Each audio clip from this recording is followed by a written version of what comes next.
And today there is no greater threat to our planet than climate change.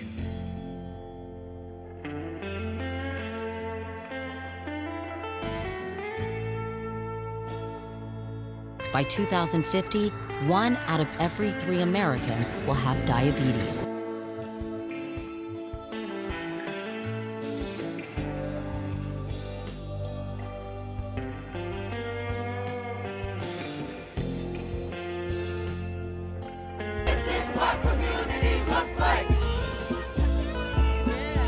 This country is going to start winning again.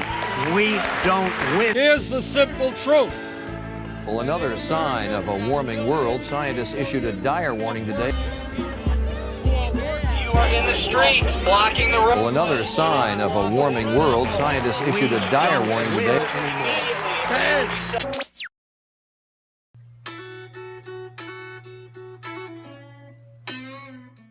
I've wanted to understand these complex social and environmental problems. I thought if I could see local examples of global issues, they'd become less overwhelming. So I went out into the community of St. Petersburg, looking for instances of global problems on a local scale. One of the first issues I encountered here was racism and segregation. Among Florida's most populous counties, Pinellas is the least diverse. Blacks make up only about 10% of the population, and the majority live in a roughly 12 square mile area south of Central Avenue. I wanted to know how this came to be, so I spoke with someone who grew up in St. Pete when segregation was the law.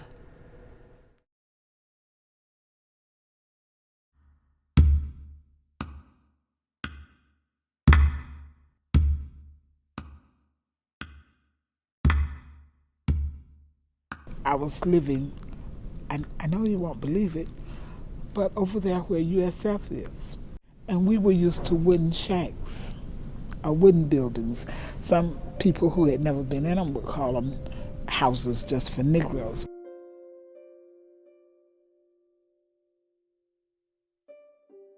So I grew up in a very, very segregated St. Petersburg in the black community. We were restricted from going into other areas. I knew I wasn't welcome outside of my community, and no one could protect me once I left my community. And so as a child, what I wanted to do was just survive. When you saw someone white, you never looked them in the face. You had to look down. Even the clerks, when we would get ready to go through the line, they wouldn't even look at us when they would tell us the price. We would my mother would hand over the money to them, and they would put the money on the table as if not wanting to touch us. So we had to endure things like that. Ms. Johnson talked about her limited education in the segregated school systems. In fact, she didn't even learn to read at school, but at a local bookstore. And the only way I was able to read is because once I saw that our school did not have the books, and the library didn't really have the books, I decided I would sneak into Haslam's bookstore, and I would hide under one of the tables and read his books. And he, sort of caught me, and I had to run out the store. But anyway, I kept doing that, and he eventually just started giving me books.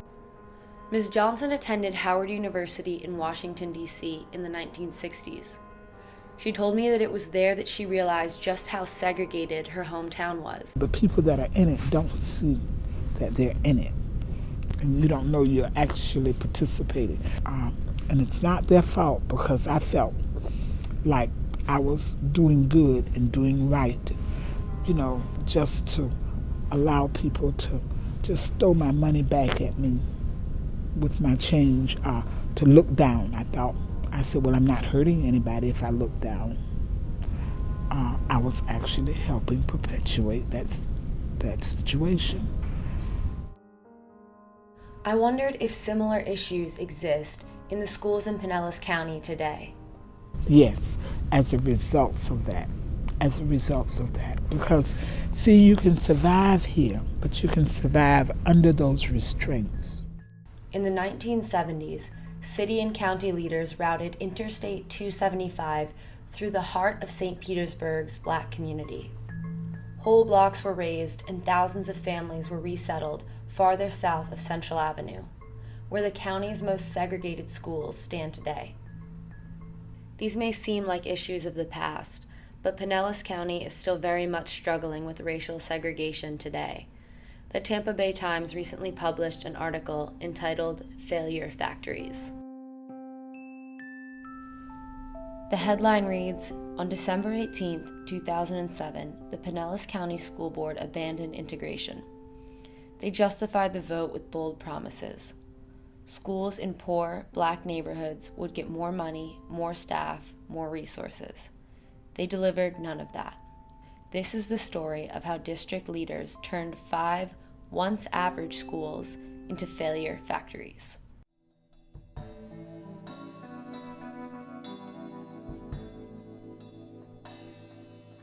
"84% of Black elementary school students in Pinellas are failing state exams.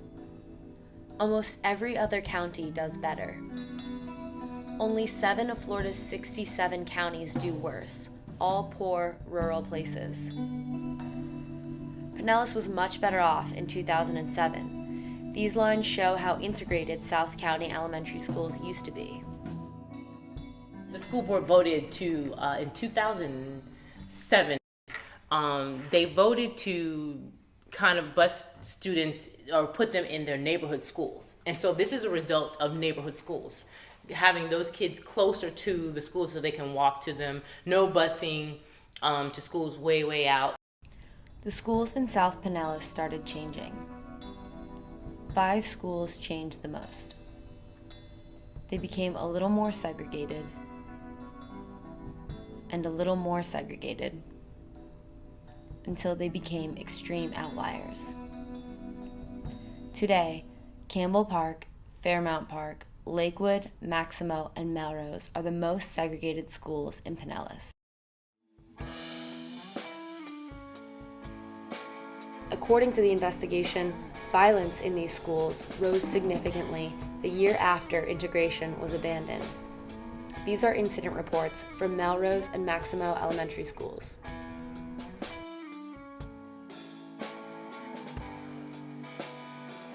So when you have problems with bullying and things of that nature in the schools, we're having the problems that are systemic in the neighborhood that come to the school. So if a kid is fighting in the neighborhood, of course it's going to be a problem in the classroom because he's in the neighborhood. And they bring those problems to the classroom. Mm-hmm. So the teachers are combated with trying to manage behaviors because of the community in which they live in. As the schools became more separate, they became less equal. Their test scores got steadily worse. Today, they score worse than any school in the county. They score worse than almost any school in the state.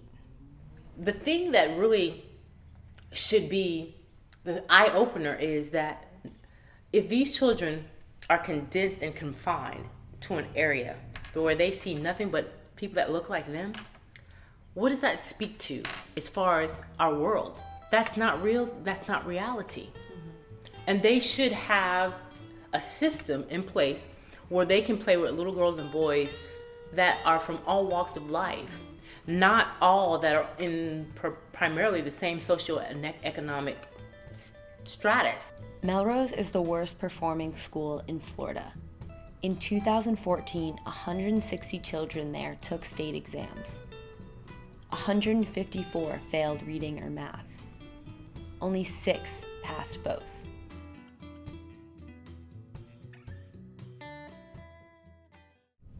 It's 2016, but even when I was growing up, I thought that if the overall society prospered, we would eventually prosper, but it didn't occur. Melrose Elementary School came up again in my research of this area.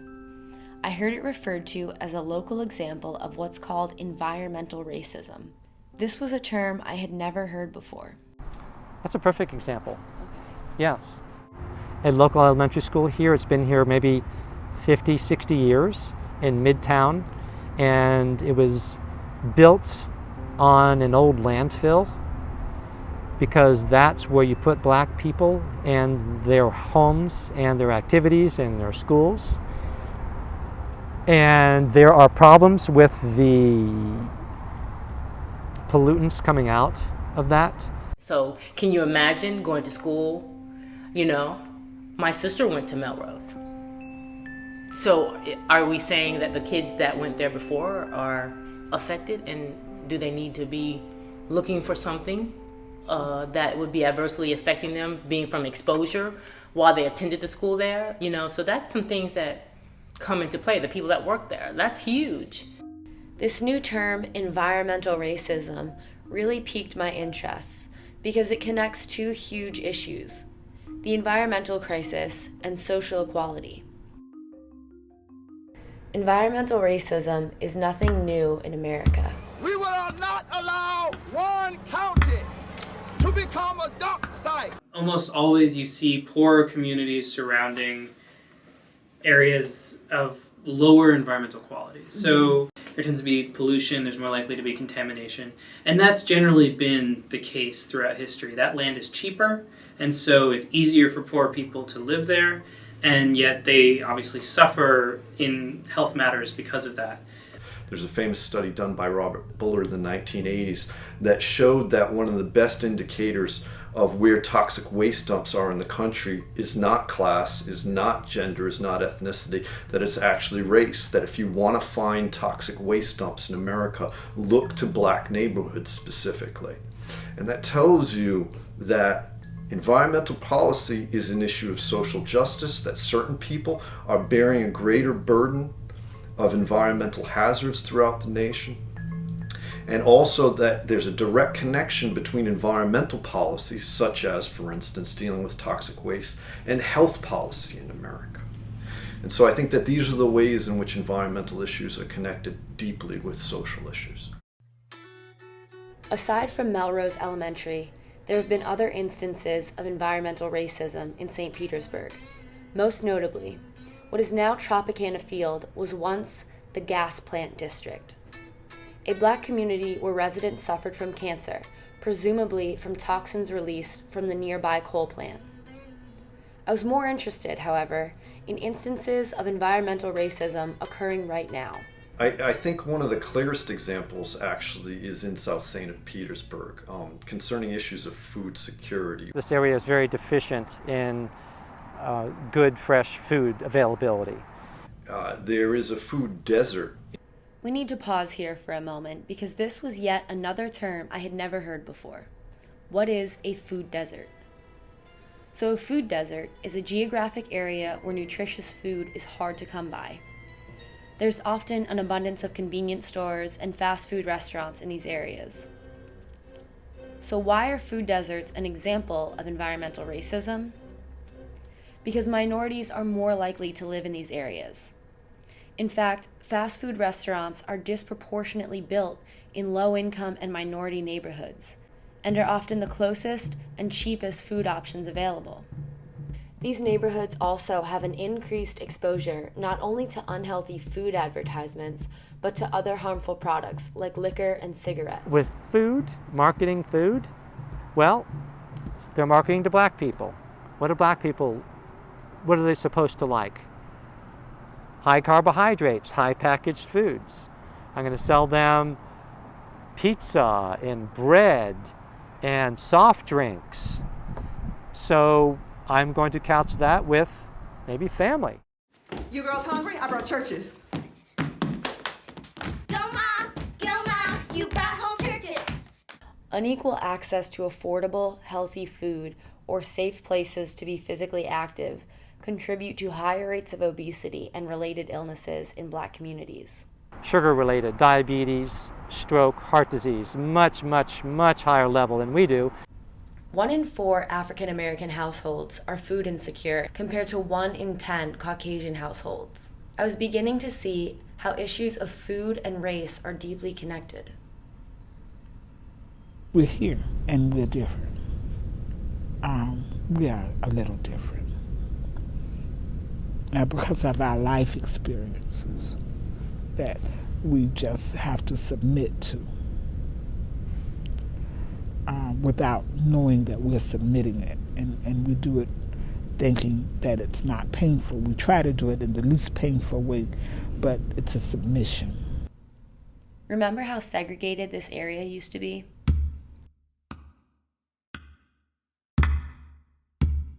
Well, from the surface, it looks a little bit better, but really it hasn't changed that much. It seems to you that it's changed and it's good, but from my point of view, it hasn't changed that much.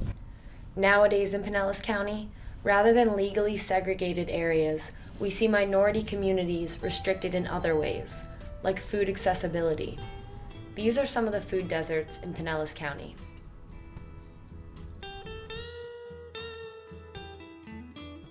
Over 144,000 individuals are food insecure, and over 38,000 of those people are children. People who are hungry every day, and we wonder why their job performance isn't good, or their school performance isn't good, or they're not pleasant when they come into a place like this. Mm-hmm. You know, they're hungry and they're tired and they're scared, but... At this point, I wanted to know more about food. So I met with someone who addresses food insecurity in these areas. So we see a lot of people using their SNAP or food stamp cards at convenience stores just because it's convenient. But what are the options you have there? They're pretty limited. Mark Trujillo works for the University of Florida with the Institute of Food and Agricultural Sciences. He introduced me to a program called Cooking Matters, which teaches food stamp or SNAP eligible families how to cook affordable and nutritious meals. So you would think that, okay, all that we need to do is give people more food. There's a lot more to it than that. People need to have the education, but they also need to have the environmental supports. I think we need to start thinking about the environment as something that supports people, and our low-income communities are the most disadvantaged people. They have the least access to the resources of our environment. What is wealth really? It's the access to the environment and to the tools to be able to, sustain that environment over the long term. The Edible Peace Patch is another organization using food to address poverty and social injustice. In fact, they build gardens in the very same schools the Tampa Bay Times had featured in their investigation. Schools are the schools that are impoverished, and these kids may not have had the exposure to vegetables outside of their normal day-to-day dietary intake. And I think that the tie-in is getting them up and out of the classroom because they need to move. And in the trenches doing the sustainable gardening and learning and touching and feeling. It does something about touching the earth. I think it's stimulating and I think it's invigorating. And I think there's a need there. And then they're refreshed and invigorated, and now they're ready to go back to class and they're engaged and excited. And this can help because education should be exciting. Learning should be exciting. You know, the reason Edible Peace Patch is here in our community is because we want to help empower this local community to come together and to be able to really feed themselves, something that we should all have access to. Edible Peace Patch provides the opportunity to have a relationship with the earth through the soil and to plants and all of a living thing too.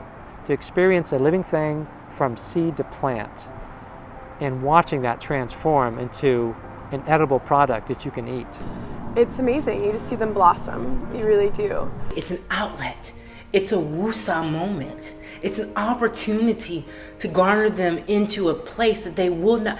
If you live in the project, you might not have a space to garden.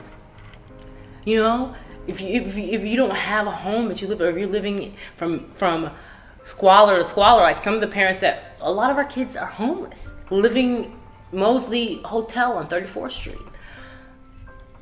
This may be that moment, defining moment.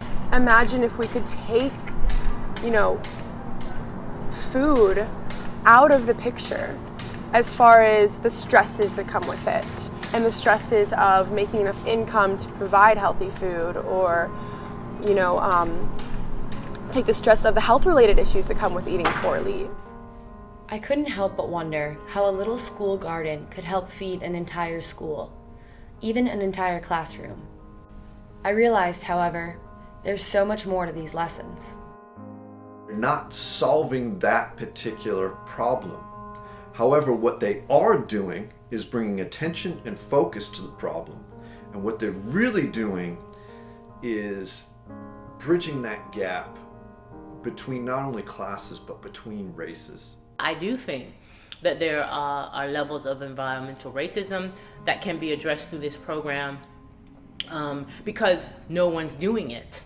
So, and I don't think people even really know about environmental racism. We're in this bubble, and you're in that surrounding. Everybody is just like you.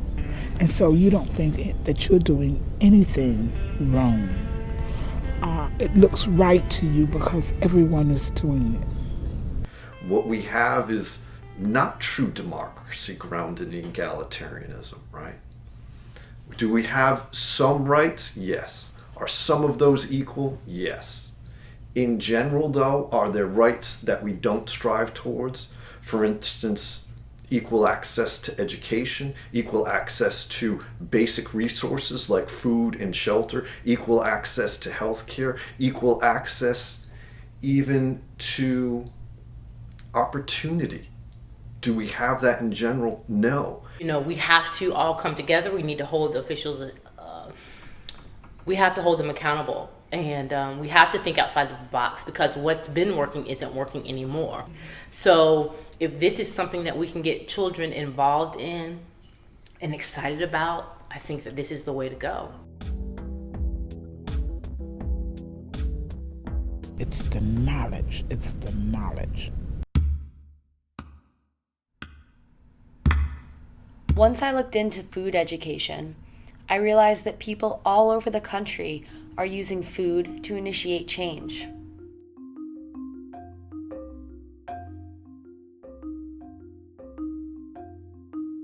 You know, food, we all need food to live. It's something that puts us all on an equal playing field, and I think it's a great way to help people take control of their own future. The food movement is an environmental movement. It's a justice movement. It's lots of things. We're real clear that everybody should have food that's locally grown, sustainably grown, and healthy. If you have a passion about what you're eating, it can lead to you becoming politically active. It can lead to you becoming an educator. Learn how to cook, eat your own food. Don't give your money to the man. Really, vote with your dollar. Don't eat crap. And it is voting with your dollar and learning to cook because it's good for you. And in appreciating people who cook and grow food. It's really important. And it'll make a difference in the world. And it's much better than carrying a sign and protesting. It's a great protest. Eat good food. I realized with this local food movement, I had found something that connected what seemed like very separate issues in this country. Eating locally reduces carbon emissions because the food isn't transported very far. If every U.S. citizen ate just one meal a week composed of locally and organically produced food, we would use 1.1 million less barrels of oil a week. Eating local food also supports local economy, so your money stays within the community. Local farmers tend to use fewer pesticides, antibiotics, GMOs, and preservatives, whereas large food industries are notorious for using these harmful products. And so my journey to understand global problems ended with food in St. Petersburg. By talking to people in the community, I was able to understand broad terms like environmental crisis and social injustice by looking at local instances. Thinking globally and acting locally is a great way to make a difference. Even if you just want to understand what's going on in the world, looking at your own community can really put things in perspective.